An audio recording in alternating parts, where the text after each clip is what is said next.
নির্বাচন নিয়ে শঙ্কা আসলে আমাদের এখানে 16-17 বছর যাবত ইলেকশন হয় না, তো মানুষের ইলেকশনের অভ্যাসটাই বোধ চলে গেছে। জাতীয় সংসদ নির্বাচন নির্ধারিত সময়েই অনুষ্ঠিত হবে বলে জানিয়েছেন আইন, বিচার ও সংসদ বিষয়ক উপদেষ্টা আসিফ নজরুল। তিনি বলেন, সরকার ফেব্রুয়ারির প্রথমার্ধেই ভোট আয়োজন করতে বদ্ধপরিকর। নির্বাচন ঘিরে উদ্বিগ্ন হওয়ার কোনো কারণ নেই।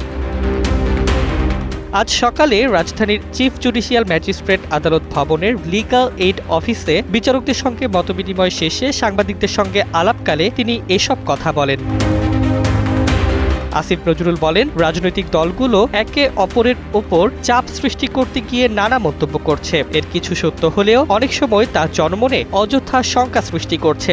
দৃঢ় বন্ধনের আস্থায় শক্তিশালী স্টিলের আরেকটি নাম জেডএসআরএম। তিনি আরও জানান, দীর্ঘ 16 থেকে 17 বছর পর দেশে নির্বাচন হতে যাচ্ছে। প্রায় 5 কোটি মানুষ এবার প্রথমবারের মতো ভোট দিতে পারবে। তাই জনগণের আগ্রহ ও প্রত্যাশা দুটোই অনেক বেশি।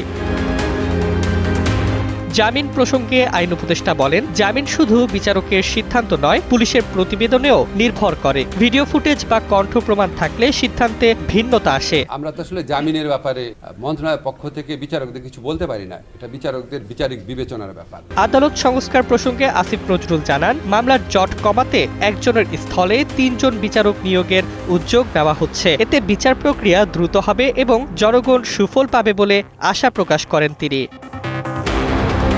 ডেস্ক রিপোর্ট, জয় জয় দিন।